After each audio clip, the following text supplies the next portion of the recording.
Welcome to Orange County Power Players, where we spotlight the personal, professional, and financial success stories of OC's top leaders. Here's your host, Danny Flores. Welcome back to OC Power Players, where I interview some of the most successful people in Orange County. I'm Danny Flores, your host, and today's honored guest is Keith Barkman, zooming in from Seattle. Keith's experience with Sound Management Group is very unique, holding positions at every level of the company throughout its development has allowed him to acquire a management style that comes with a heightened understanding of his team's task and an integrated way of approaching solutions. With the backing of over 25 years of industry experience, Sound Management Group has provided Keith with a platform to express his love of audio, his understanding of architecture and construction, and his design capabilities, all to improve the acoustics, signature, and efficiency of the spaces he engineers. Welcome, Keith. Thank you so much for having me on, Danny. That was a rousing intro. Thank you very much. Yeah. So tell us a little bit about the Sound Management Group, how you got into it, what you did before, and how that transition came about. Yeah. Thank you so much. So Sound Management Group actually is kind of a generational combination. It's my father worked for a company called Owens Corning Manufacturing when he finished up college, and he had worked in their laboratories developing products that both insulated buildings and also solved for noise problems. I grew up just like playing in bands. I love music. My whole family is a very musical family. I grew up kind of working in my father's shop. And when I went to school, I was just a music nut. I either wanted to go the route of being a studio engineer or a producer or working in live sound. And I talked to one of my friends who was in the industry, and he said, if you can handle being on the road, live sound is great. If you like being in a room, maybe 10, 12, 14 hours a day sometimes doing mixes, then being a production guy or an engineer is great too. And so I thought about that, and I said, I really like the ins and outs and the construction aspect and the problem solving that goes into studio builds and studio development. It wouldn't be great if after I finished school, I could kind of, work adjacent to musicians, live performance venues. And so my father and I got together, and about 2 years after I graduated, we came up with the concept of Sound Management Group. And so it kind of took his market iteration of him, what he had done at previous companies and startups that he had worked at, aggregated a lot of that knowledge and that know-how and the science, the actual physical science of acoustics, but also kind of combining, OEM product development and construction, which really, in a sentence, if you had to kind of crystallize what Sound Management Group stands for, it's turnkey solutions to noise control, right? And so we look to optimize environments and improve spaces by looking at how they sound, how they operate, how speakers sound in those spaces, how music venues operate, restaurants, recording studios, houses of worship. If you're in a doctor's office and you're in exam room A and you can hear what's going on in exam room B, that's not really great for you, for the doctor, for that medical staff. So we solve for a lot of those problems, and it's been a really great organic inception of designing and kind of pivoting and refining our model. But that's at the core of it, solving noise problems in the space and doing it from a turnkey solution. So we're going out, we're diagnosing the issue, we're coming up with a solution set via products and implementation, and then we have deployment teams that work nationally to implement those solutions. So we're really proud of where we're at, and we're excited for all the things that are coming up down the pike. Wow, that is a really cool story. I think what part of the coolest part is that you and your father are working together, and it looks like you guys built the company together. Yeah, it's been an honor, and not without a couple of spats here and there, and Yeah, as any yeah. business and You growth, gotta comes with it, we're right? Yeah. there's been a few fights over the kitchen table, not physical but arguments, but it's honestly been great. All joking aside, my working with my dad has been great. A lot of people aren't really afforded that luxury or that Hmm. ability in life to you finish up school, your folks are working if they're still around and with us, right? And then they're doing their thing and you're doing your thing, and Right. so it's been really great to kind of meter that growth. And part of the story, actually, too, a few years after I started with my dad, my I have three older brothers, Hmm. and one of them saw what we were doing. He was really excited about it, and he came back to work with us. Hmm. And so we kind of pulled him in from sales and doing advertising sales and back into the family biz. And then 2 or 3 years after that, in 2011, my other brother came in and started working with us in our headquarters, site in New Jersey. So Hmm. it became this, organically, it kind of became this. We couldn't have done what we did without the pillars and the people that were surrounding us, our family Right. kind of backing our play, right, and surrounding us, Yeah. and supporting one another. And it's really, kind of grown into this, just a really, inspiring and amazing offering. I moved out to Southern California in 2016, and Hmm. so it was just, I had lived in the Midwest, and I was coming out to serve. Kaiser Permanente was one of our first accounts out in California, and I was traveling, from kind of the Dallas DFW area. And I was really like out in California about 6 times a year. And I was like, you know what? I think that California's got, it's got the legs Calling. to Yeah. do it, and so I, of course, jumped on the what I call the weather grenade. I was like, yeah, I think I can give California a shot. And Yeah. it's just been such a great journey developing the company from modeling that we've worked in other markets and expansion that we've done in other markets. So it's been a real honor and a privilege. So there's four of you brothers altogether, siblings? Yeah, there's four brothers. The our oldest brother, my brother is Paul, and Michael are my business partners now. Now my father is semi-retired, and Hmm. what I mean by that is, he will come in with genius additions to like our new website, our blog. He's always got some great input. Out of nowhere, you'll just see a purchase order come in from the Florida market, and we'll go, whose was this? And my dad will kind of chime in and be like, well, we were working. This was an iron we had in the fire from a few years ago, so here's this other job. Somebody go hunt it down, and so it's kind of funny. He retired for about a half a year, got bored, and then came back to just Right. work as little or as much as he wants to. And Right. then my oldest brother actually consults for us. So Peter works in franchise development, but he has a lot of insight with scaling, and Hmm. so it's been really great. We're the everyone's kind of trying to move in the same direction as far as growth Hmm. and the initiatives and the strategy that the company is trying to implement. And you might not, as partners, you might not always have an agreement unilaterally on how Yeah. you're going to get to where you want to get to. So it's cool to have an impartial oversight, right? And someone who's Right. just kind of Right. looking at everything from 30,000 feet and just kind of can give you just an impartial overview of like, hey, you know what? Mike brings up a good point here. This strategy could work here. Paul, maybe that doesn't work so well for Paul on the East Coast, and then for Keith, there's a whole different skill set or whatever. Right. So Right. we're Right. kind of trying to work on what everyone's superpowers are, and but everyone just kind of is in motion to the ocean. We're all moving in the same direction, and it's been really fun to Yeah. see Yeah. where we've come from and where we're going. Right, right.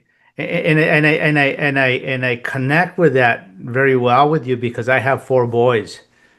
and actually Awesome. two of them want to get into business, so they're out there learning in college, and kind of I put a game plan in place, right? So that That's they awesome. don't come in and just say, oh, I'm just going to hang out with dad and I'm going to get paid for it, right? That's what I'm trying to avoid. Right. For me, in my case, I'm a little bit more ahead, and then so it's not starting from scratch. But it's interesting how you guys brought him in. I don't know if my other two would come in at one point or another, but initially it's two that wanted to come in. And I thought as a father that was really cool because guess what? I get to hang out with my kids. Get to hang out with them. You get to work with them if Yeah, and that they're yeah, showing an interest and initiative. Um, it's been really kind of cool again that the adjacent, the tie back in, we had um, music always in the Mhm. family. Two of my older brothers are drummers. My dad's a drummer. My grandfather was a jazz and big band drummer. And What's there was always your music in the house. There was always bands coming in and out playing in the house. And we had this back east, we have a lot of basements, things aren't, the construction right? isn't on slab, right? You have basements, and we had a basement like drum room, so my Yeah, mom wasn't going to be driven crazy with all these boys playing drums and, right, right. a lot of rock bands in the house and what have you. And it was just kind of cool because like we had our panels up, acoustical panels and sound treatments, and Right. we floated the floors and everything, and it was a pretty interesting little kind of corner little build in my folks' Hmm. basement, and you know it ended up being like this like beacon for people to come in and other Right. musicians and local folks to kind of come in Hang and jam out. at the house. And Yeah. I remember one day my grandfather, my brothers were both downstairs and they're both kind of jamming and going back and forth, both on their drum kits. My father came down and just kind of started playing a little bit, showing the guys up a little bit. And then my grandfather came down and was just doing this old matchstick style. And I was like, Uh, man, I'm like, this is pretty wild, and yeah. all the Yeah. while you got our stuff that we build and make here in America, that Right. all the acoustical treatments on the walls to Yeah. kind of attenuate some of the sound and some barrier materials to create a little more of a calm and audio friendly environment. So Right. Right. Right. Now, in the beginning, when you guys started, how hard was that to kind of start landing clients? Because people think, well, I'm just going to open up a business and the money will come, and it's not like that. yeah, You got to go right. after it. Pipeline.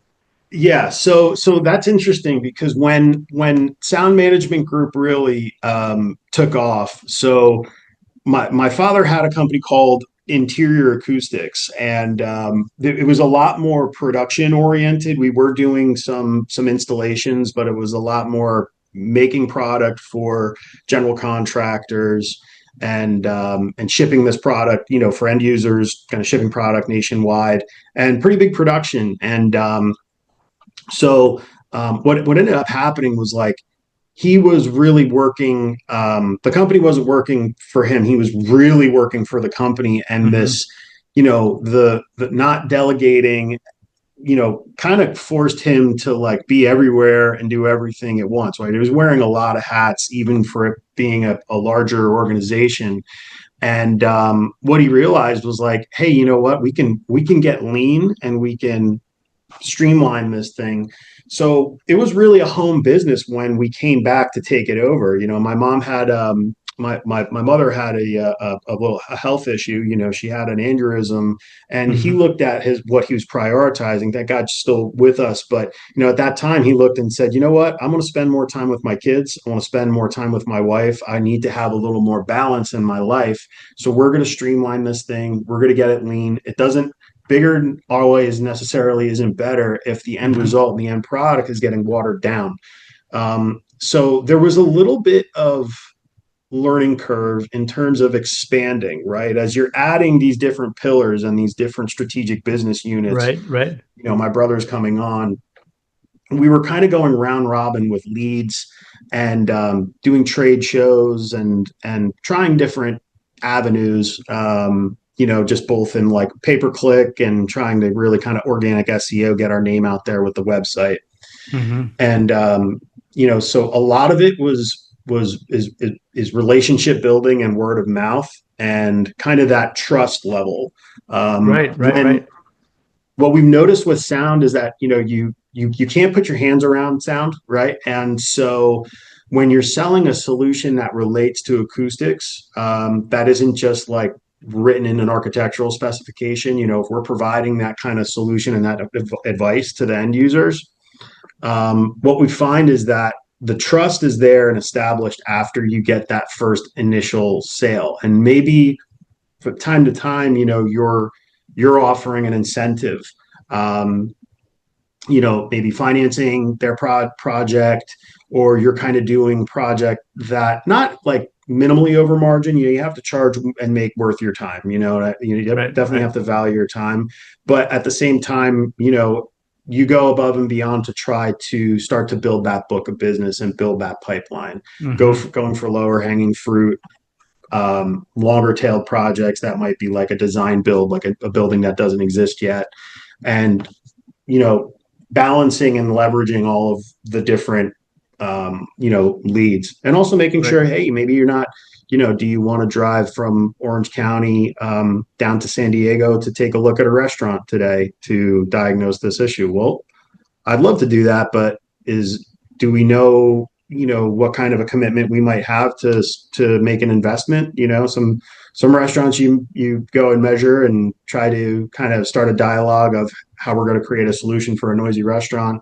And, if the end user thinks it's going to be a $500 solution for, a 3,000 square foot restaurant or something, it's not, so there's not enough zeros there. And so you kind of have to establish that and understand, like we like to do discovery calls and really start to engage and probe and you want to be the right fit for the client. You don't want to change your model to suit, right? Because maybe someone who's developing a home studio or a podcast room and wants to do it on a budget wants to buy stuff from Amazon. They just want to get some foam, put it on the wall from Amazon, and that's a solution set that is works for certain people. But it's not something that we're necessarily trying to compete with our model. It's a little more bespoke. And, if you want a custom print or a backdrop, we can do all that stuff.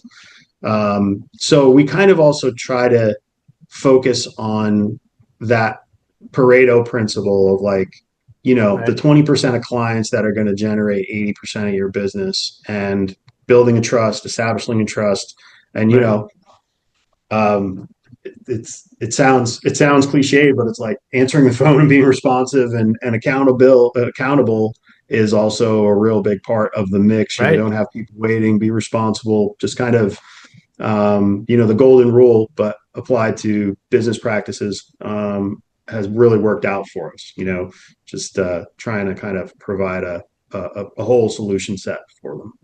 Right. No, it sounds like you guys put a lot of thought into it and planning it and growing it and did the work right at the same time, because that's what you have to do. And when you get the opportunity, don't mess it up. That's right. Sometimes, you answer the phone, and we've answered the phone before, and it's been, a Fortune 5 company, right? And it's like, okay, we're going to start small, and this is a litmus test here for you, and do right by them, and solve, and don't over promise, and apply what you've learned. But it's been really, it's been great for us because we've applied that. We're not perfect, and mistakes that we've made along the way, we try to really kind of collectively understand what goes wrong where and game plan for that. And that's just added in as a notch. It's just like, hey, you know what? This is when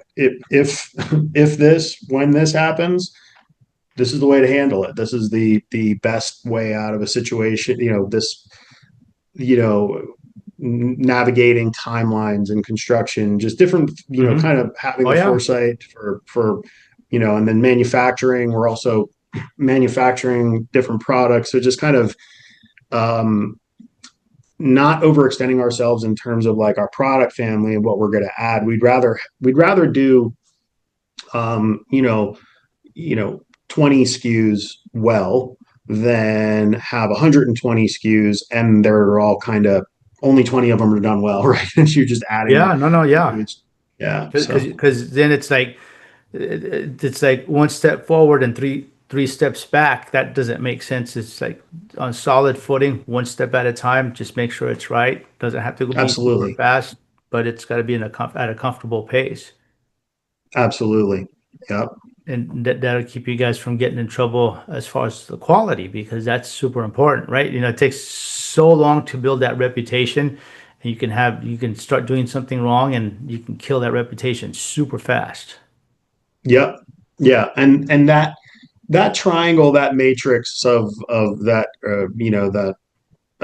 speed, quality, and like workmanship, right? Like I believe you can have all of them and you don't have to compromise. I never really liked that mindset of like, well, you can only get two of three. Hmm. You can get it fast, cheap, or with good workmanship, quality, speed, and Right, price, right? And right.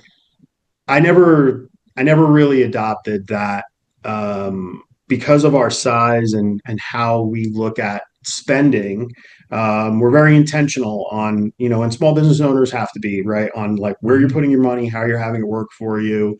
But we're also, because we're not this massive battleship of a company, we can make decisions quickly, Hmm. respond quickly. Usually lead times are really great in terms of product availability. And, it's kind of nice to be a problem solver. And you don't want all of the difficult jobs, but like when you can solve a difficult job and really like put a fire out for an end Right. user, that's when you start to really build that trust too. And it's just like, look, I know if I pick up the phone and I call sound management group, they're going to be able to respond and in turn. We've done a project for we work nationally with SiriusXM on all of their studio builds, and their design team had called us up, just said, we want to have the look. We're doing John Mayer's podcast studio for Hmm. the LA studio here, and but it's happening really soon. It's going to be happening in 17 days, And so we need to do a custom print, the whole walls covered in acoustical material, built on site, and then we stretch and dye sublimate. So we print all of this stuff in house. And if you were to call a company up and try to have this stuff made custom, you might be looking at 4 weeks, 6 weeks, 8 weeks lead time. Some of these stuff Right. run 16 weeks if they're coming from Yeah. other countries, and just there can be really long lead times. And so we turned this around really quickly, installed everything, and John takes a look at the studio. We had all like proof approval, right? Everything was stamped and approved by design and everything. Right. John takes a look at the studio and he goes, "It's too dark. It's like a prison in here. I need all the colors lighter." And we were like, "Okay." And we tweaked the colors, and it was like, "When do you need this by?" Because it was like Wednesday, and we're like, "We need it Yeah. by like Saturday." We're like, You're like, "Okay, holy. we're running it the next thing." So like we actually, not only did we put the main fire out, but the other brush fire that had erupted out of nowhere and everyone's Right. losing their minds, and we're like, okay, I think we got this. Yeah. We moved it ahead in the production queue, had our team back on site. We knew exactly what the sizes were. We had just been there a few days earlier, Right. and he was really happy with it, and he's happy, the Yeah. client's happy, the whole team's happy, design, Yeah. Yeah. and Yeah. the You do check what you got to clears. do to get So it, right? yeah. Yeah, no, but see, that's a good story to tell, because for our listeners and that are listening, it's like that makes you stand out above the rest, right? In order to be that top 10% or that top 5% of companies, suppliers, or whatever you're doing, you have to do what nobody else is doing to get there. And Yeah. those are the Yeah. things that And drive you to the top. yeah, and look at what your skill set, work backwards with the solution in mind, work Hmm. backwards from that. You know what I mean? So like, Right, where right, can I if SMG isn't the biggest acoustical panel manufacturer or the biggest sound masking manufacturer, what is our, unique identifier, what is our USP, unique sales proposition, or what Hmm. differentiates you and makes you Right, guys right. special. And it's just Yeah, being able to turn on a dime like that, and then have in-house installation teams, and all of nepotism notwithstanding. yeah, Like, I've spent a lot of my life on a ladder, and I was the low man on the totem pole starting out at this company. I had to learn everything because I didn't want to have to be able to sell projects. I have to understand the construction component of it too, which right, could be, maybe almost 50%, sometimes way more than right, that right, on right. a project in terms of scope. And so holding all of those positions, puts us in a unique position too, where as owners, my family will never ask anybody to do anything that they haven't done 100 times themselves. Hmm. And then we know from a PM and project management and sales and timeline position, like where it allows you to empathize and understand too where our teams are and how they're working, and what Hmm. what our goals for the end users are, and what they value, and Right, right, how you're going to respond in turn to that, right? right. Yeah, no, that's great information. So as we get ready to wrap up the show, what's exciting in the next 6 to 12 months for you guys?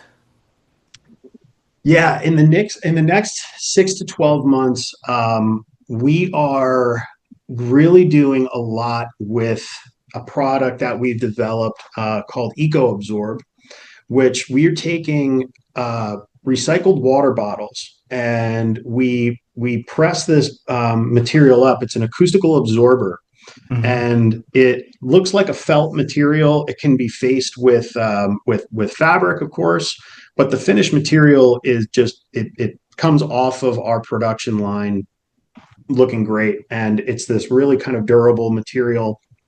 And from a sustainability standpoint, 60% of the plastic that's being used is from recycled water bottles. Hmm. It has zero VOCs. It checks so many boxes. But developing that product, being able to print on it, so you can print on this product and make it look like marble.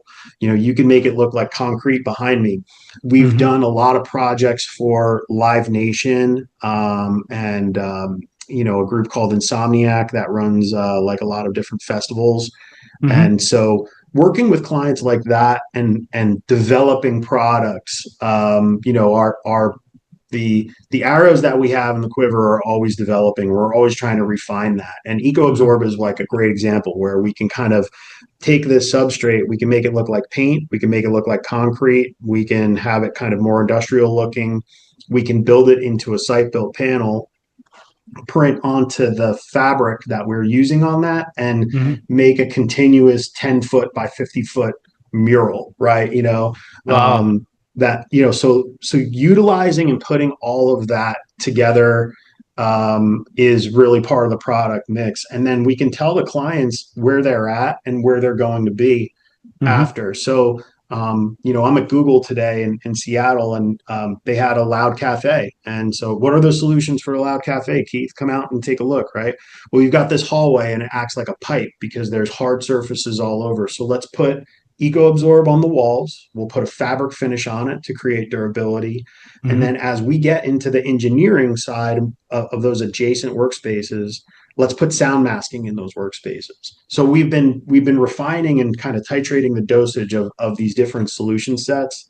Right. And it's just a really exciting place. Our teams are growing. We're always adding to our teams in terms of our workforce and sales teams. So it's just been a really fun time.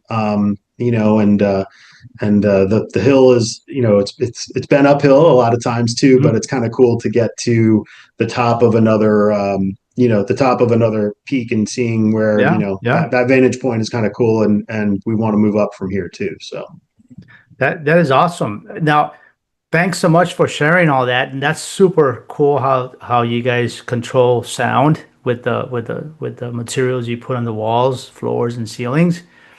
Now, if somebody who's listening wants to get a hold of you guys, what's the best way to get a hold of you? Sure. Our website is usually the best, and it is www.soundmanagementgroup, all spelled out, soundmanagementgroup.com. On Instagram, we're at Sound Management Group LLC. If you can find us on Facebook too, we've got a lot of kind of cool project updates there. And you can email us info@soundmanagementgroup.com. Check us out online. The website's got a lot of wealth of information on it about acoustics, different topics. And it's a kind of cool site index. We just finished the website and launched it in August. So it's been pretty exciting. That's something we've been working on. So yeah, soundmanagementgroup.com. And my name is on the website, Keith Barkman. There's the other partners and some of our other sales teams. So any way we can help, and we love giving advice too. A lot of times people will call us up and they'll just say, "Hey, my kid's got a drum set. Can you help me out?" Or I live in Laguna and we're a little close to the road. I got a condo and it's close to the road. What do I do for a window noise? Call us up and lean on us for advice. We're here to help, and we love solving problems. That's what it's all about. Very good, Keith. Well, thanks so much for sharing all of that, and thanks for coming to the show. Danny, thanks so much for having me on, and really thanks for putting the show together too. It's been really cool doing research on you and just seeing you featuring a lot of the folks around the OC that are working and kind of what they're all bringing to the table. It's been really enlightening. So thanks again. Very good. Thank you. And to our audience, please go to ocpowerplayers.com and follow us on your favorite channel. Thanks for listening to Orange County Power Players. Want to share your success story? Apply to be a guest at ocpowerplayers.com/guest.